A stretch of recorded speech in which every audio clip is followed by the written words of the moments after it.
Hello friends, welcome again in the competition career classes channels.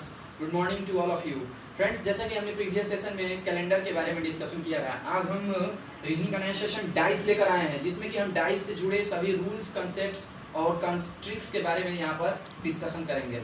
और यहाँ पर ये है कि डाइस के बारे में हम पहले जानेंगे। Dice, how many types of dice? There are two types of dice. First one is open dice. Open dice और second one is close dice. तो आज हम क्लोज डाइस के बारे में यहाँ पर डिस्कशन करेंगे। सबसे पहले हम क्लोज डाइस के बारे में यहाँ पर सीखते हैं कि क्लोज डाइस होता क्या है। क्लोज डाइस दो तरीके का होता है। सबसे पहला होता है स्टैंडर्ड डाइस। क्या होता है? Standard dice. दूसरा होता है आपका नॉन स्टैंडर्ड डाइस। दूसरा क्या होता है? Non standard dice. जो स्टैंडर्ड डाइस होता है वो ओनली नंबर बेस्ड होता है। उसमें क्या होता है कि जैसे आपको दो डाइस दिया गया हो, उस दो डाइस में क्या होता है कि अगर आप उसके अपोजिट फेसेस को ऐड करोगे तो उसका सम आपको 7 के बराबर मिलेगा। जैसे कि स्टैंडर्ड डाइस जो होता है ये ओनली नंबर बेस्ड होता है। क्या होता है? नंबर बेस्ड होता है। जैसे कि you are to be given a dice. मान लीजिए आपको एक डाइस दिया गया, जैसे यहाँ 3 है, 2 है, 1 है। तो इसमें अगर आप इसके अपोजिट फेसेस 4 को जोड़ते हो तो आपको 7 मिलता है, यहाँ 5 को जोड़ते हो तो 7 मिलता है, यहाँ 6 को जोड़ते हो तो 7 मिलता है। मतलब कि अगर आप इसमें अपोजिट फेसेस का ऐड करते हो तो आपको सम मिलता है, और ये केवल नंबर बेस्ड होता है। लेकिन आप नॉन स्टैंडर्ड डाइस के कंसेप्ट में आते हो तो यहाँ आपको 3 टाइप्स की मतलब डाइस मिलती है। पहला होता है लेटर बेस्ड, दूसरा होता है वर्ड बेस्ड और तीसरा होता है नंबर बेस्ड। तो यहाँ पर हम देखते हैं कि लेटर बेस्ड डाइस कैसे होता है। लेटर बेस्ड डाइस जैसे आपको कोई भी अल्फाबेटिकल लेटर मिल गया हो, जैसे कोई भी आपको अल्फाबेटिकल लेटर मिला हो ABC, हाँ, तो आप यहाँ पर लेटर बेस्ड देखें, जैसे अल्फाबेटिकल लेटर कोई भी आपको यहाँ पर जैसे दे दिया गया हो। नेक्स्ट थिंग क्या है? Word based. अगर आपको वर्ड बेस्ड डाइस कोई मिलता है, जैसे कि आपको यहाँ पर ऐसे एक डाइस दिया है, ठीक है, अब इसमें आपको कोई कलर दे दे, जैसे येलो दे दे, यहाँ पर रेड दे दिया, वाइट दे दिया, तो ये आपको वर्ड बेस्ड ऐसे मिलता है। नंबर बेस्ड यहाँ पर हम लोग देख लिए। तो और इसमें हम रूल्स के बारे में देखते हैं कि मतलब डाइस से रिलेटेड क्या रूल्स हैं सब। तो सबसे पहले रूल्स हमारा ये है कि मान लीजिए हम एक क्वेश्चन लेते हैं, उसी में हम उसके द्वारा हम समझते हैं रूल्स को। जैसे मान लीजिए आपको एक क्वेश्चन ऐसे दिया हो, जैसे मान लीजिए कि आपको ऐसे एक डाइस दिया है, ठीक है, यहाँ दिया है 4, यहाँ दिया है 3, यहाँ दिया है 2। नेक्स्ट आपको ऐसे एक दिया है, ठीक है, यहाँ भी 4, 3, 1, ठीक है, आपको 2 डाइस दिया है, ठीक है, आपको 2 डाइस दिया है। अब इसमें आपको पूछ रहा है क्वेश्चन कि 2 के जो अपोजिट फेसेस होगा वो कौन सा होगा। 2 का जो यहाँ पर आपको फेस दिया गया है 2, इसके अपोजिट कौन सा फेसेस होगा। तो इसमें क्या है कि ये देखना, पहला वाला डाइस, ये देखो, ये 4 और 3 यहाँ दिख रहा है और यहाँ भी 4 और 3 दिख रहा है। मतलब जो इस फेस का प्लेस है वो सेकेंड डाइस में जो फेस है उसका भी प्लेस वही है। मतलब जहाँ पर 4, 3 इसमें यहाँ भी है, यहाँ भी, मतलब जो नंबर फर्स्ट डाइस में जो नंबर जिस प्लेस पर है वही सेकेंड डाइस में भी उस प्लेस पर नंबर है। तो रिमेनिंग जो डाइस का जो पार्ट बचता है वो एक दूसरे के क्या हो जाते हैं? अपोजिट हो जाते हैं। तो यहाँ पर अगर अपोजिट आपको पूछ रहा है कि 2 का क्या होगा तो 1 हो जाएगा, ठीक है, अपोजिट ऑफ 2 इज 1। तो मतलब कि इस कंसेप्ट में ये है कि अगर आपको कोई 2 फेसेस सेम मिल जाते हैं, अगर आपको 2 गिवन डाइस दिया गया है तो जो रिमेनिंग पार्ट होगा वो एक दूसरे के क्या हो जाएगा? अपोजिट हो जाएगा, ठीक है। तो एक और क्वेश्चन हम इस पर देख लेते हैं। जैसे कि मान लो आपको डाइस ऐसे कोई दिया गया हो, यहाँ दिया येलो, यहाँ रेड, यहाँ वाइट, और नेक्स्ट यहाँ दिया है आपको ऐसे कि यहाँ दिया येलो, यहाँ दे दिया रेड और यहाँ दे दिया ब्लैक। तो इस डाइस में आपको पूछ दिया कि व्हाइट के अपोजिट कौन सा मतलब पार्ट होगा, व्हाइट के अपोजिट कौन सा पार्ट होगा, व्हाइट के अपोजिट कौन सा फेस आएगा।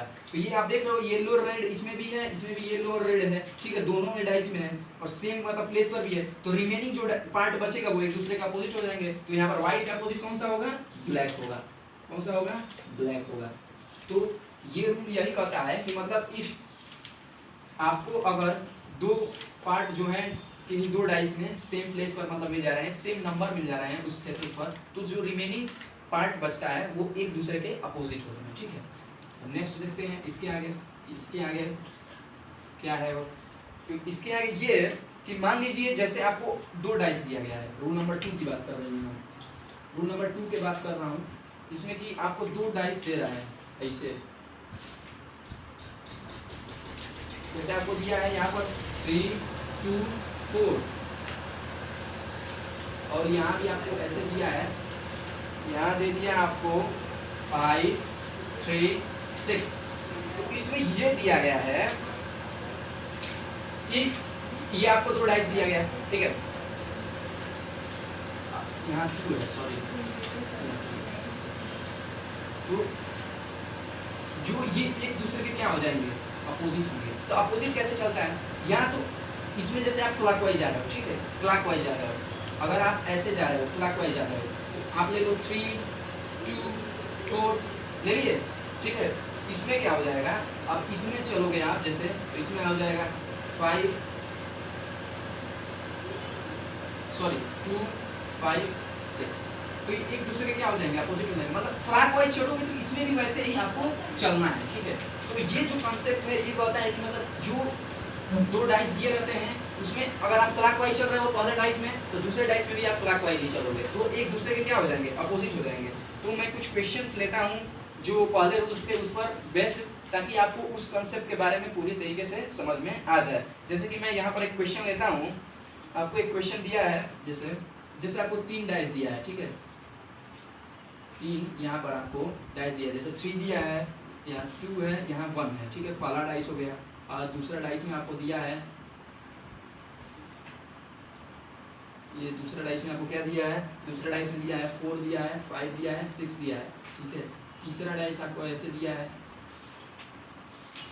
तीसरा डाइस दिया है 2 दिया है, 5 दिया है, 1 दिया है, ठीक है। अब आपको पूछ रहा है कि इसमें अपोजिट 3 के क्या होगा, इसमें क्वेश्चन आपको पूछ रहा है कि विच फेस इज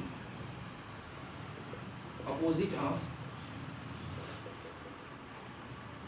3। इस डाइस में आपको 3 डाइस गिवन दिया हुआ है, अब इसमें आपको पूछ रहा है कि 3 का अपोजिट क्या होगा। तो आप देख रहे हो 3 1 2 4 5 6 2 5 1, तो आप देख रहे होंगे कि पहले और तीसरे डाइस में 1 और 2 दो फेसेस इसमें सेम मिल रहे हैं। ये 2 डाइस में पहले और तीसरे डाइस को ले रहे हैं हम अगर, तो इसमें 1 2 यहाँ भी मिल रहा है, 1 2 यहाँ भी मिल रहा है, यानी 2 फेसेस जो हैं वो सेम मिल रहे हैं। तो जो रिमेनिंग पार्ट होगा वो एक दूसरे का अपोजिट हो जाएगा, यानी 3 का अपोजिट क्या होगा, 5 हो जाएगा। तो अगर आपको ऐसे क्वेश्चन पूछना है तो आप ऐसे मतलब ट्रिक्स के द्वारा, रूल्स के द्वारा इजीली आप कर सकते हो, ठीक है। नेक्स्ट क्वेश्चंस इस पर रिलेटेड हो और हम देखते हैं कि अगर आपको कुछ क्वेश्चन ऐसे पूछ दिया है, ठीक है, डॉट से रिलेटेड, इसमें कई टाइप्स के क्वेश्चन आपको पूछ लिए जाते हैं हर टाइप के एग्जाम में, चाहे वो एसएससी एग्जाम हो, रेलवे एग्जाम हो। जैसे कि आपको यहाँ डॉट टाइप्स का मतलब क्वेश्चन पूछ दिया है, जैसे यहाँ 1 डॉट है, यहाँ 3 डॉट है, यहाँ 2 डॉट है, ठीक है, ये एक डाइस हो गया आपको। फिर एक डाइस ऐसे दिया है आपको, एक डाइस, हाँ, तो अगर आपको यहाँ 1 डॉट दिया है, यहाँ 3 डॉट दिया है, या 2 डॉट दिया है, ठीक है। और मान लीजिए नेक्स्ट डाइस में आपको क्या दिया है, यहाँ 1 डॉट दिया है, यहाँ 2 डॉट दिया है, और यहाँ 5 डॉट दिया है, 1 2 3 और 4 2 1 3 2 5, यहाँ 5 डॉट दिया, ठीक है। और नेक्स्ट डाइस में आपको, हाँ, तो अगर आपको यहाँ 1 डॉट दिया था, यहाँ 2, हाँ, तो यहाँ पर आपको 6 डॉट दिया है, ठीक है, 1 2 3 4 5 और ये आपको 6, यहाँ 6 डॉट दिया है, ठीक है, यहाँ 6 डॉट दिया है, यहाँ 5 डॉट दिया है, 2 यहाँ 1 3 2 5, और यहाँ भी आपको यहाँ 2 डॉट दिया है, यहाँ भी 2 डॉट दिया है, ठीक है। फिर नेक्स्ट डाइस में क्या दिया है आपको, यहाँ भी 6 डॉट दिया है, यहाँ भी 6 डॉट दिया है, यहाँ भी 2 डॉट दिया है, और यहाँ भी 3 डॉट दिया है। अब देखो, अब इसमें आपको पूछ रहा है, कि जो 1 यहाँ पर 1 डॉट दिया है, सॉरी यहाँ 1 डॉट है, यहाँ 1 है, यहाँ 1 के अपोजिट कौन सा होगा, 1 के अपोजिट कौन सा होगा। तो आप देखो पहले डाइस को देखो, पहले डाइस में 1 डॉट दिया है, 3 डॉट दिया है, 2 डॉट दिया है, ठीक है। दूसरे डाइस में देखो 1 2 5, इसमें देखो 6 5 2, इसमें देखो 6 2 3। तो आपको एक मतलब जो 1 फेसेस है, 1 डॉट है, उसके अपोजिट आपको फिर पूछ रहा है। तो देखो आप दूसरे और तीसरे को ले लो, दूसरे तीसरे को लेते हो तो देखो आपको मिल जाएगा यहाँ 5 डॉट यहाँ भी है, यहाँ भी 5 डॉट है, यहाँ भी 2 डॉट है, यहाँ भी 2 डॉट है। तो जो 1 होगा इसके अपोजिट क्या हो जाएगा 6 डॉट होगा, यानी 1 के अपोजिट क्या हो जाएगा 6 होगा। मतलब कि अगर आप इस दूसरे और तीसरे डाइस को लेते हो तो आपको 5 और 2 दोनों में सेम मिल गए, तो 1 के अपोजिट जो रिमेनिंग पार्ट बचा वो एक दूसरे के अपोजिट हो जाएंगे। तो नेक्स्ट सेशन में और भी हम कुछ नए ट्रिक्स लाएंगे और क्वेश्चंस के साथ आएंगे, ठीक है फ्रेंड्स। तो तब तक के लिए आप वीडियो को लाइक शेयर और चैनल को सब्सक्राइब करिए, और अगर आपको सेशन अच्छा लगा हो तो कमेंट बॉक्स में जरूर कमेंट करें। तब तक के लिए धन्यवाद। Thank you for watching this video.